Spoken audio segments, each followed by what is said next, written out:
If you've been dancing tango for a little while, you might have noticed that there's a lot of performances going on in most milongas. And it seems like since COVID, the number of performances that I see advertised for just weekly milongas has increased. And there's more and more festivals opening. And as a tango teacher as well, I'm sort of aware that it's a very common pathway for people to, I guess, get on the circuit and make money in tango and become a well-known teacher is to perform. That's sort of the formula a lot of times. So performances are sort of built in to our experience of tango.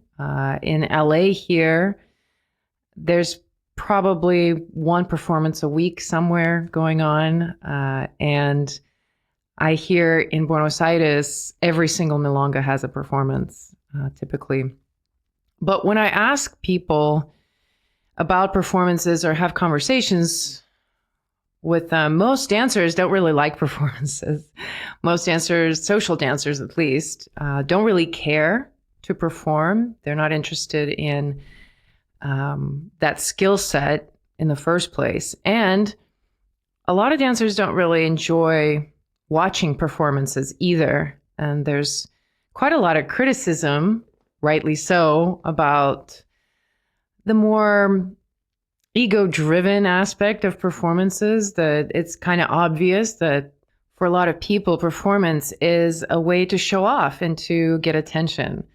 And I've been to many performances where there's that kind of a cringy feeling where the performers are obviously wanting more attention. They're asking for people to applaud and invite them back, and people just kind of go along. And we don't really know, as social dancers, what are we going to do? Not applaud, not watch somebody? It's considered pretty rude. And ever since I started tango, from the very beginning, I was sort of anti-performance. I just didn't really appreciate this ritual of sitting and watching somebody else dance when I want to be the one dancing. Plus, a lot of times what I see on the stage is not something that I'm going to be able to use on the social dance floor. And that's a common complaint and criticism of the world of show tango, of stage tango, is that it creates a lot of confusion for dancers, because if you have performers come in and perform choreography or very complex movements, and then they end up teaching that material at the workshops, at the festivals, then dancers are going to try to implement that on the social dance floor, of course. And a lot of those things are not very applicable. They don't work very well in the flow of the line of dance. So for most people, there's a very clear distinction between performance tango and social tango.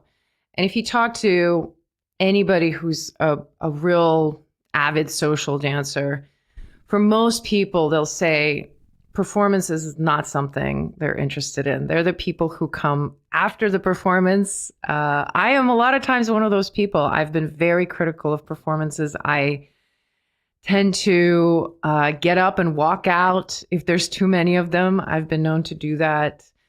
So I'm a very selfish social dancer. I am pretty difficult to appease when it comes to that kind of thing. Like if my social dance time is going to be stopped, there better be a good reason. And most performances that I see are they're not that interesting for me to watch, and they're not that interesting for a lot of people.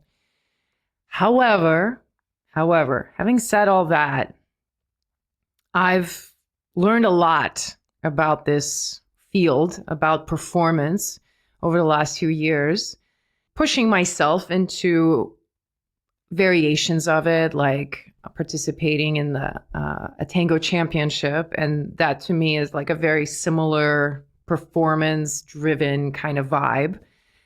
And I've done a couple of performances in my tango lifetime. Of course, on the one hand, it's this very stressful experience. And I tell you, the first time I performed, the day of, really like the minute of, I was wondering why I was doing it. It's so stressful to go out on stage or in the center of the floor and everybody's watching you. And what if you make a mistake and then everybody's going to laugh at you? I mean, all of those fears come up.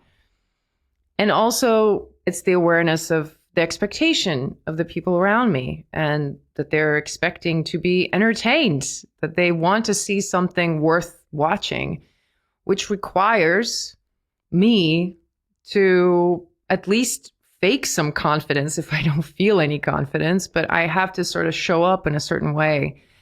And I grew up having terrible stage fright, terrible stage fright. I never got over it from my days of doing piano recitals. Every time I got on stage and there was that hush in the room and I'm at the piano and my hands would just start shaking and I wouldn't be breathing. And, you know, I would just kind of exit my body.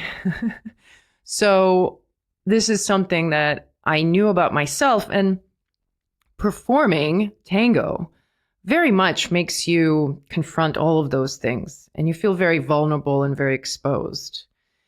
So just on that level, even though I don't like a lot of performances that I see, and I'm very critical, I also appreciate and I understand that people who choose to put themselves out there in this way, that there's something solid there. It's about expressing themselves and looking for a resonance with the audience. Now, I didn't really appreciate this process at first. The first couple of times I performed, I was very nervous. And then when I started performing as a leader, even more so. And one of my first performances here in LA was very, very nerve-wracking. And when I was doing it, like as I'm about to go out, I'm thinking to myself, I'm never doing this again. Like literally never again. And you can actually see this performance if you want. I'm going to link it in the show notes.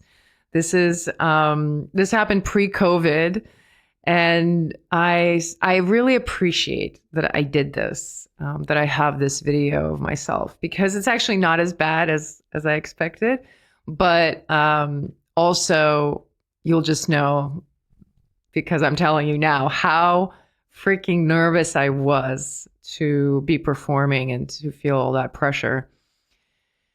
So it's not an easy thing.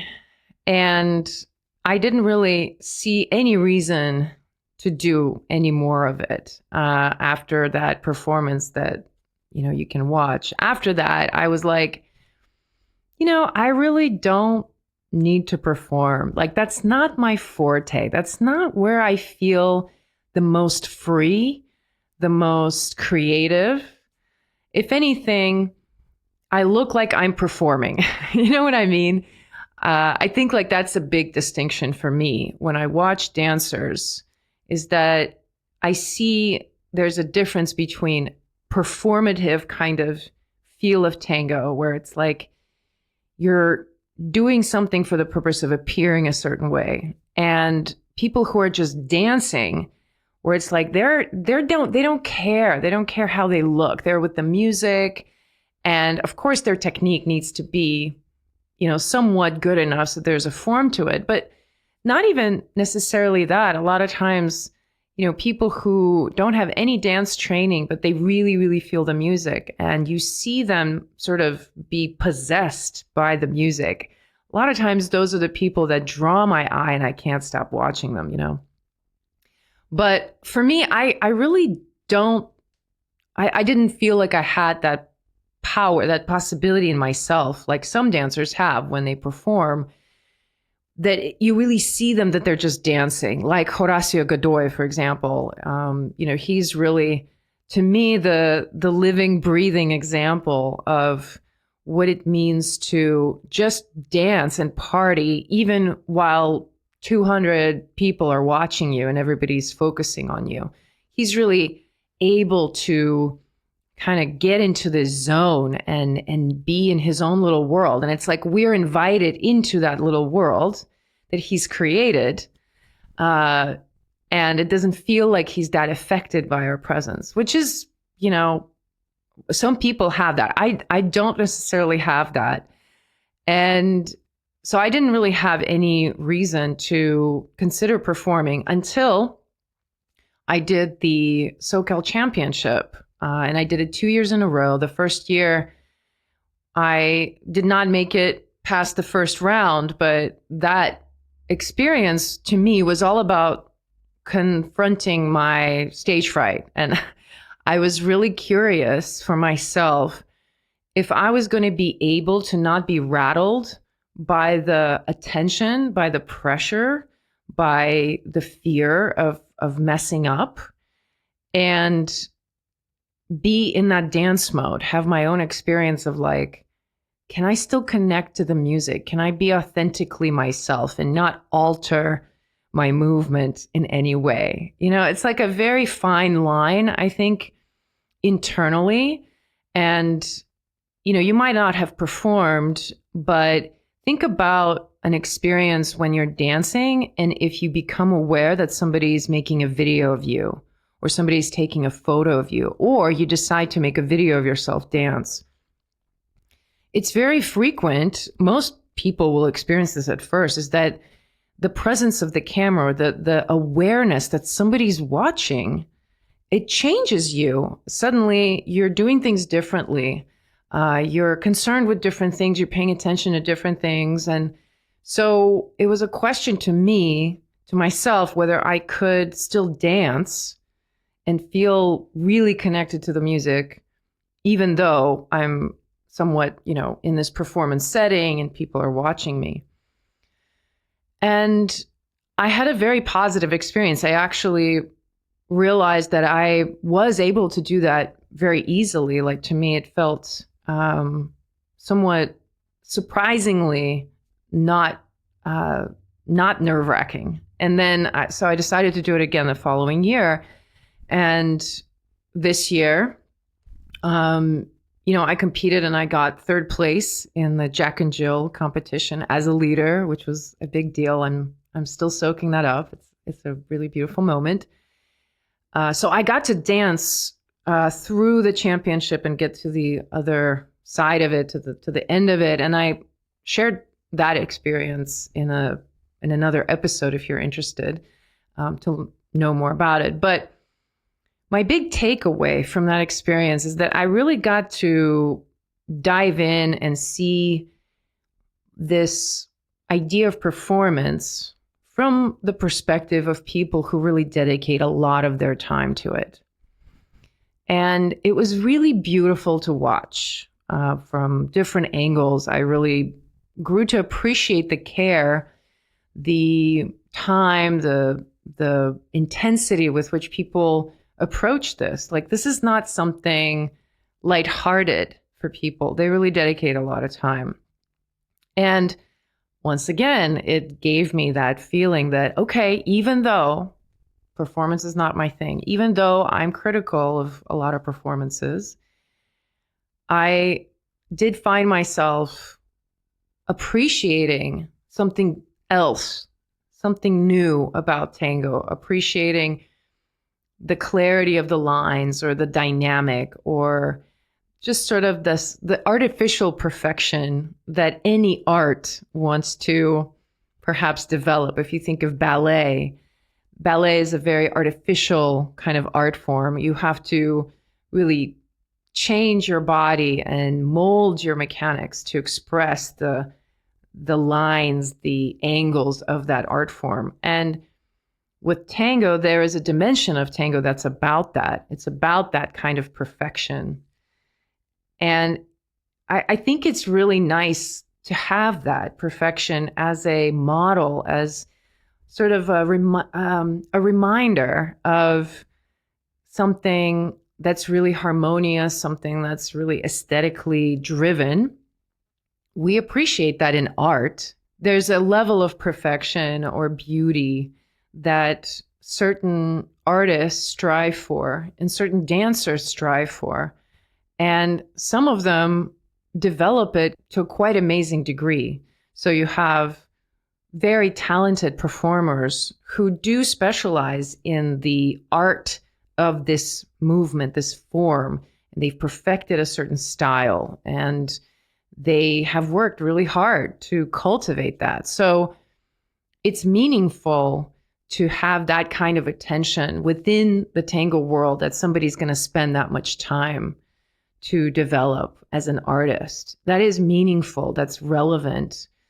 And it's important for these artists to seek opportunity to show themselves. And because, as I said, being on stage, being in front of people, it puts you in a very different state of mind. It's a different kind of art form. It's a different kind of experience. And some people would say it's not really tango. And maybe it's we've passed the real tango, and we're now in a tango inspired art form called performance. We can say that. So it's a different state of mind, and you have to practice that state of mind. You know, you have to practice. You have to seek opportunities to be in front of people and go through the process of going through the nerves and feeling that trepidation and the nervousness and all that, so that you get better and better, so that you get less and less rattled. So there's so many now dancers who are wanting to compete, or they want to perform, they want to show, they want to travel and teach and do performances. There's so many of them. And of course, they're going to seek opportunities to show their work, right? To show up, to practice their own craft. And they need an audience. And the Milonga is kind of a perfect place for that to happen. Now, even though I am one of those dancers who's very critical of performances, and I rarely will go to watch a performance, I frequently will leave during the performance, and sometimes I'll arrive after the performance, even though that's the case for me and many, many other dancers. I do know for a fact, from talking to lots of different organizers, that performances are still one of the main ways that people are drawn to attend a Milonga, especially at the beginner level.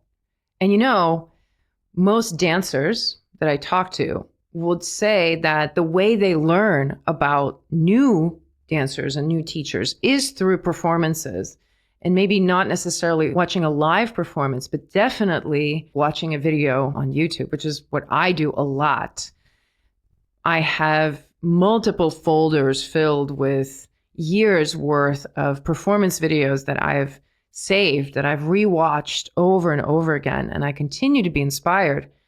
So as an art historian by training, I see the value of something like a performance being recorded and being archived, because when we look back 100 years from now, when other people who come next will be looking back, to have a bigger scope of how tango has evolved over the century through an archive of videos of all these different artists and what they're doing.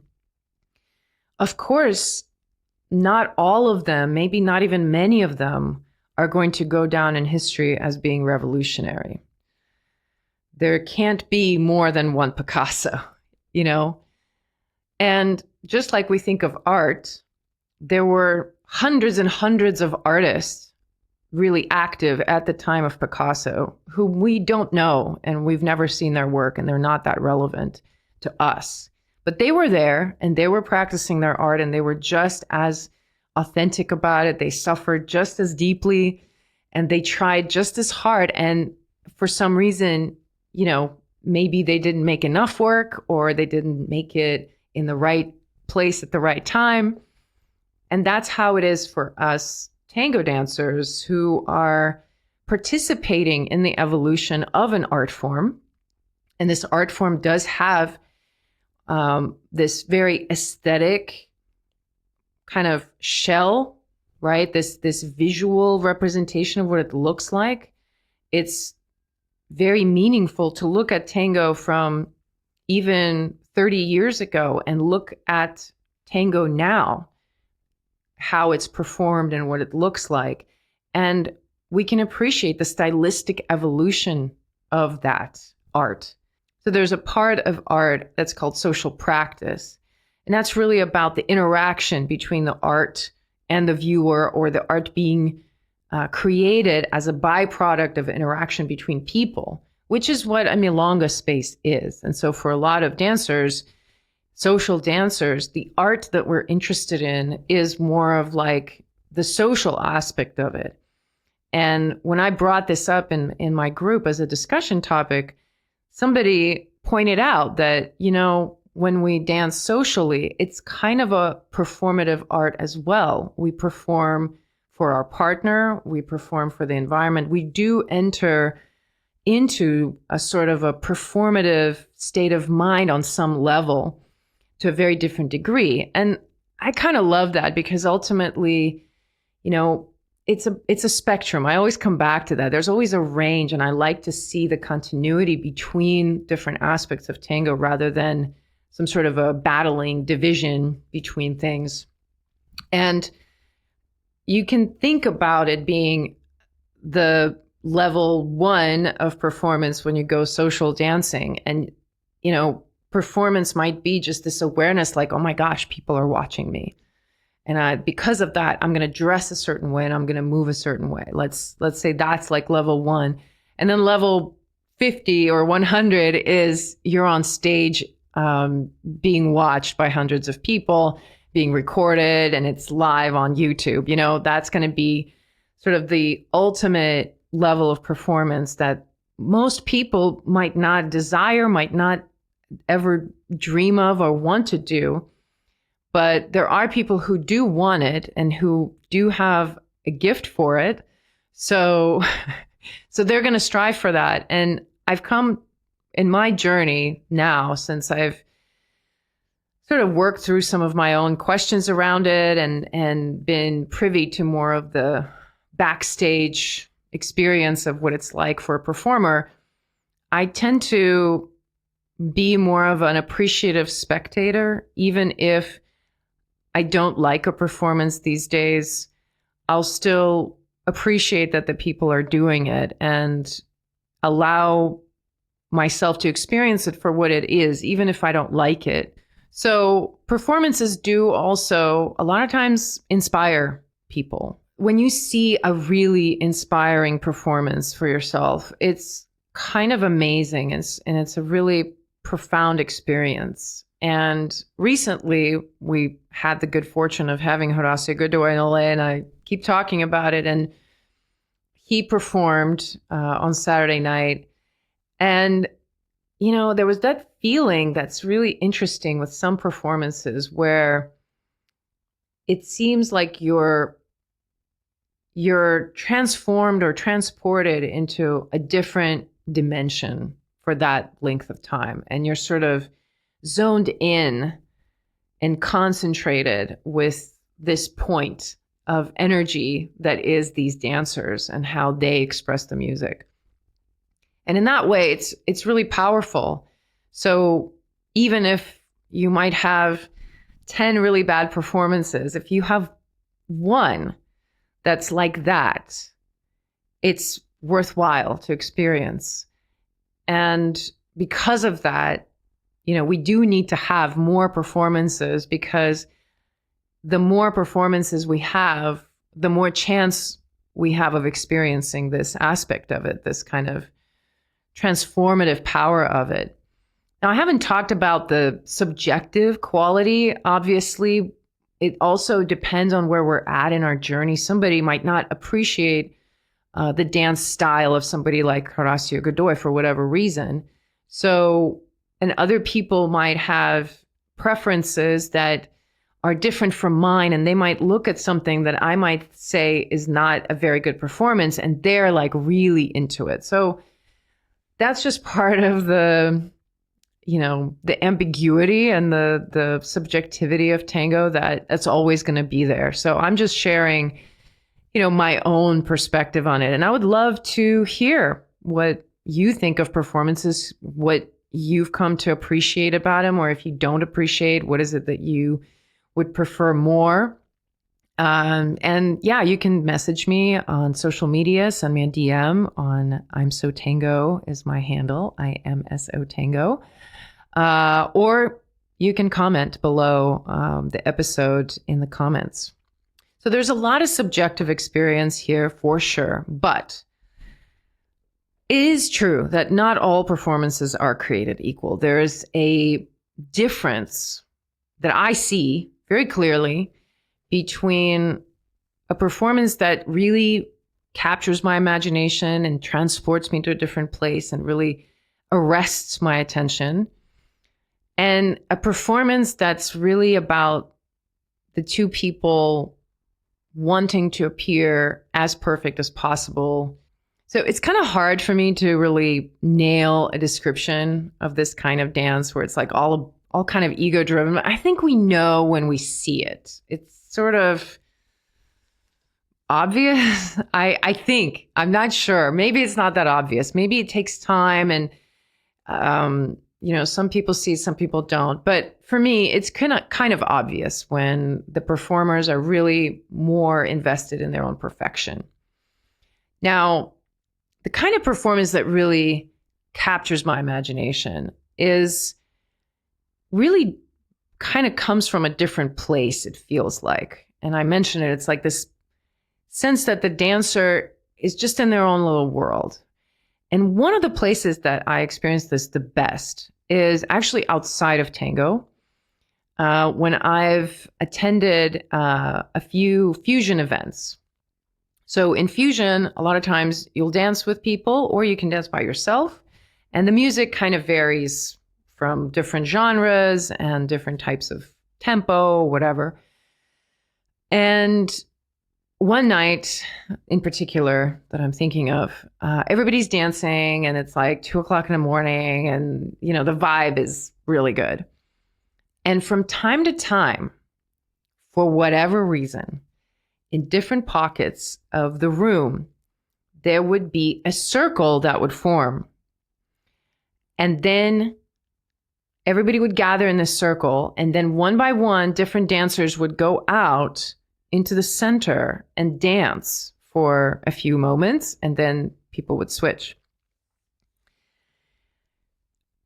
Sometimes when the dancers, this dance circle would form, the dancers would come out and move in a way that was unreal. Like, it felt like they were in communion with the energy of all the people watching, and we are sort of connected and living through their movement. And for me, in that moment, in that experience, it felt like together we make like an organ, like a beating heart together. Like everybody is in unison, breathing this music. And it's so fun, right? It's so fun. It's like, I'm not the one dancing, I'm watching somebody dance, but it's so inspiring.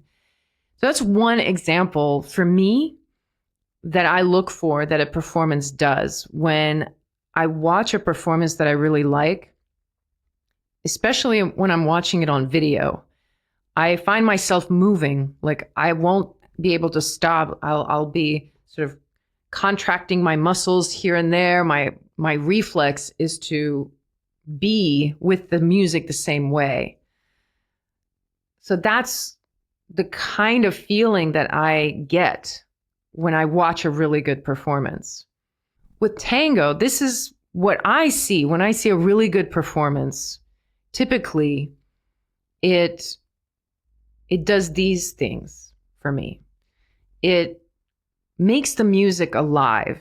I see the music. It makes me want to move. It makes me feel like I am inside the movement that they're doing. The other thing that it does is when performers are in their element, it feels like even the smallest gesture that they do seems meaningful.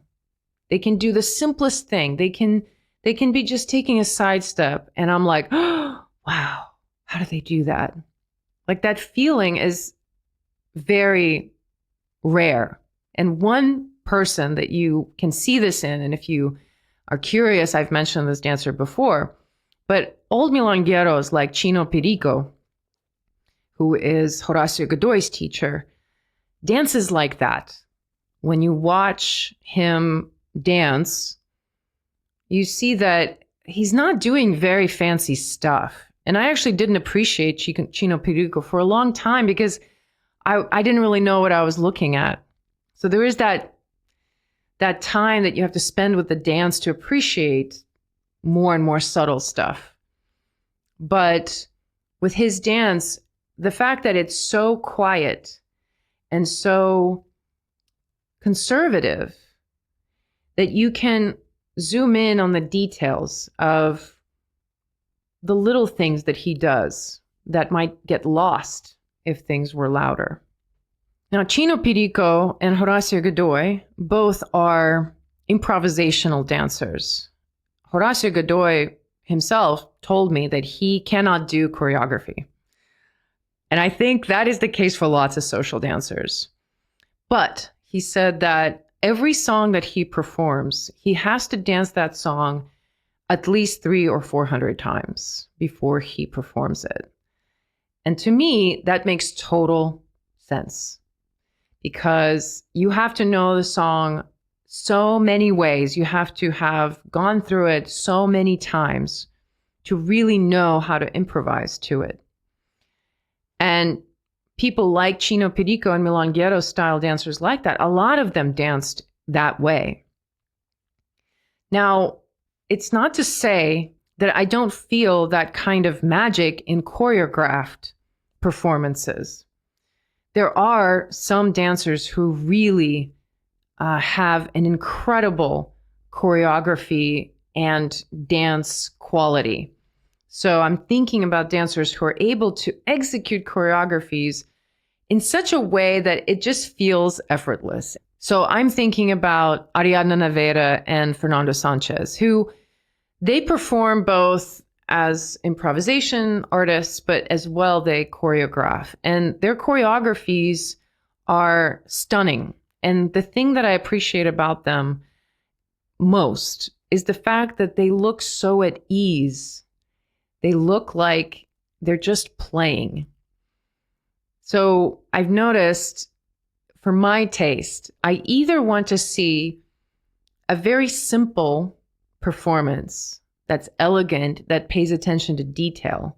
So there can be this quietness, but it's about making every part of the movement significant. So zooming in on subtle things. That's what I see with people like Chino Perico and milonguero, old milongueros like that. But then with choreography, what I really want to see is the effortlessness, the playfulness, the feeling like it's not hard, right? Like that's what's so fantastical about it when you see it, is when they make it look like they're not really working that hard. You know, when I was a professor at a university teaching art appreciation, the whole goal of my course was to give people a working vocabulary, a toolkit for looking and discussing art, to not feel so outside of it, to not feel so inferior to it. Because for a lot of people, they might be very clear about what they're feeling, and they might be very clear about not liking something or liking something, but most don't have the language to express anything beyond that because they don't know the correct terminology. They don't know what they're really looking at a lot of times. They don't know the context, the history of the works of art that they might be viewing. So my job as their guide was to take them through and teach them how to look at art and how to talk about it so that they can go out and participate in the dialogue around art, participate in the conversation. And that's kind of what I feel would be very helpful for social dancers and all tango dancers in general when it comes to assessing and talking about performances. Of course, there's going to be people who don't like performances and who do. I am that person who doesn't really like performances. I'm honest about it. But since performances are going to continue and we're going to see a lot of them, maybe even more, then we do need a way to talk about them. We do need to have something else to say besides I like it or I don't like it. So one thing that I feel I would love for you to take away is that your own perspective aesthetically on the dance and what you feel like should be or should not be happening in a dance, that's valid. That's relevant. So don't think that just because you don't perform, you have nothing to say about it, or you have no interest in performing, therefore you don't have an opinion, or you shouldn't have an opinion.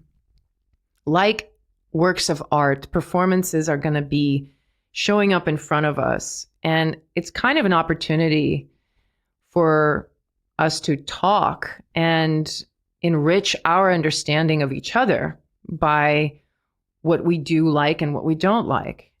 And to have something to say about performances, you really need to know what you're looking at and how to look at it.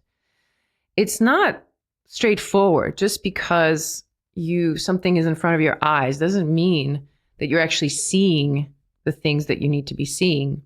That develops with time. And I remember the very first video, a performance on video that I was really inspired by. When I showed it to my teacher, she was like, meh, that's not that impressive. And I was like, what? I just thought it was the most beautiful thing I'd ever seen. But then even a few months later, a year later, I rewatched that same performance and was like, yeah, that's not very good.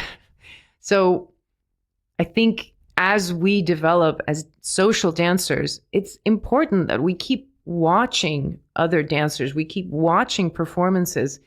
And maybe not live. Like a lot of times I don't want to watch a performance live, but I do watch videos, performance videos, several nights a week. Typically for about 30 minutes before I go to bed, I'll end up binging some new Horacio video or another Chicho video. And as you do that, as you watch it, you track in your own mind whether you like something or don't like something. What is speaking to you? What is it that you're inspired by? Is it musical? Is it not musical? What makes it not musical? Like just allowing yourself to go down that path of developing an opinion and articulating that for yourself, I think is a really important practice for all of us, because that is the way that we can affect the quality of performances in the long run. You know, this whole conversation between the audience and the art and the critics in the art world, like that structure, that dialogue that exists collectively, the purpose of it is for evolution, right? For things to evolve, for there to be an exchange of ideas. And I think as social dancers, if we're going to be responsible for watching all of these performances, well, we might as well have something to say about them, not just say like, oh, I hate it or I love it. Let's have an opinion. Let's have an educated conversation about it. So one of my wishes someday is to actually teach an appreciation course like that, a tango appreciation course that would just focus on the styles of tango and how these styles have been evolving. What do people dance tango like now compared to 10 years ago? What do they dance like in Japan versus in the States versus in Berlin? There's all of these interesting differences that we have as people, and they're going to show up in the dance. And watching performers practice their craft is one way that we can actively track where is tango going? What are people interested in? What are performers focusing on? What are the artists saying, right? If we're thinking about it as art, like what are the artists communicating? Where is the art going? You know, this idea of the future of tango, right? Ever since we did the podcast about Assassination Tango, I keep thinking about this, the future of tango. It's a topic of conversation a lot of times among professional dancers. And there's a lot of times this sentiment that the future of tango is bleak because people are not really interested in working hard, or they're not interested in making themselves better and improving their technique. But to me, when I think of the future of tango and how we as social dancers can impact it, because we all play a part by participating, by dancing, by going to the milonga, by going to festivals, by talking about it, by endorsing certain teachers and not others. Like, we are participating in the evolution of tango.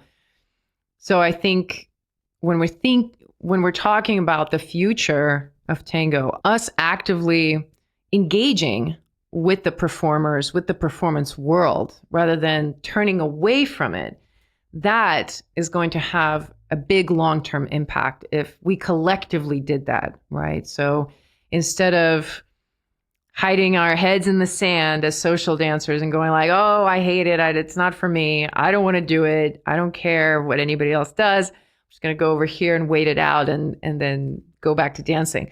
Which was me. That was me as a dancer for many, many years.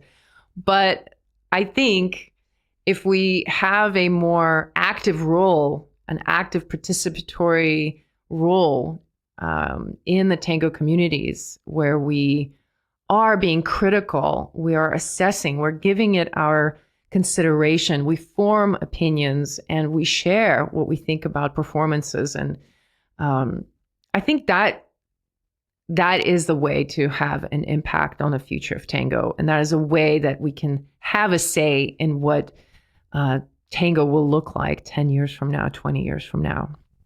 Now, one person in the group made a distinction between a performance and a demo. And I thought that was interesting because ultimately the setup is the same. You're dancing in front of people both times.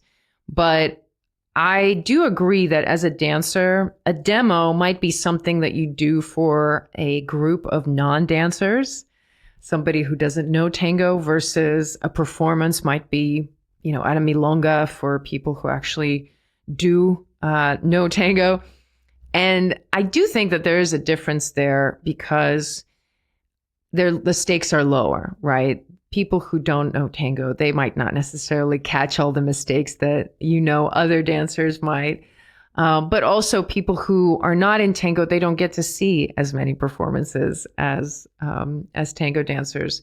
So it's understandable that it's a little bit different. But I think, once again, what it allows me to do when I demo, or when I've attended house parties where all of a sudden somebody starts playing tango music and then somebody grabs me and we start dancing in front of everyone. And it's like this impromptu performance, which happened to me once in Buenos Aires. And it was one of the highlights of my life. It was the most amazing experience. I didn't have time to be nervous. It happened so quickly. But what happened for me in those cases is that I was actually able to dance without thinking about other people. And there is a very beautiful state that you can experience in that setting, where there is this symbiotic relationship between you and the people around you. And it's not it's not about you, the person. It's about you being caught up in the moment, the music. And whenever I felt that to me was like, okay, if I could feel that all the time, I would love to perform. I would love to. If I could enter into that state and not really be aware of anything else and just allow the music to take me, this is something I can get behind. And whenever I see dancers who can do that, like Ariadna Vera and Fernando Sanchez, like Chicho and Juana, like Horacio Godoy and Maricela, his partner, like all these other people, when I see them go into their zone, it's like they're entering into that place. And it looks like they're just being with the music. They're not really focusing on the performance aspect of it. They're playing. And my participation in their play is very active. It feels like I'm right there with them. So that difference between performers who are really dancing when they're performing and performers who are really actually just performing, that's the difference that I see is the biggest one between the performances I like and performances I don't like. And I know this is very subjective, so I would love to hear your thoughts on how you view performances. Do you have a way that you categorize them as being good or bad or interesting or not interesting? And if you want to pop in to the comments links to your favorite performances, maybe you have some that you're hooked on and you've been watching them over and over again. I would love to know what those are for you and let me know what you like about them so much. But for some of you, if you've been listening and you're like, this performance thing kind of sounds interesting, why don't you give it a try? You know, maybe, I know, like for me, I was really anti-performance because I just had such a stage fright, and I really felt like there was nothing that I had to offer as a dancer that anybody would appreciate watching, right? And that's a very limiting belief. So if you're in a similar boat and it feels somewhat a challenge you want to face, that you want to maybe face some of those limiting beliefs about yourself, why don't you try it, right? Ultimately, it's not a big deal because there's going to be more and more people doing it. So you might as well be one of them if you want to try something like that. The registration for Southern California Tango Championship 2025 just opened. And I am definitely thinking I probably will be competing again because I did enjoy myself so much last time. So if this discussion of performance and the difficulties and challenges of experiencing yourself in a performance environment has tickled your curiosity, and maybe you want to think about competing and finding out what that's like and what the experience is like, check it out. I'll link the registration page in the show notes. Let me know if you have any questions. I've been through it now twice. So the Jack and Jill competition is the one that I recommend everybody try first because it's the lowest stakes. And the setup is basically that you dance with random partners. You get paired up with different people through all the rounds. So it's the closest to a social dance kind of environment that you will get in a performance kind of setting. So I hope you consider it. Thanks for joining me for this banter, and we will continue on next week.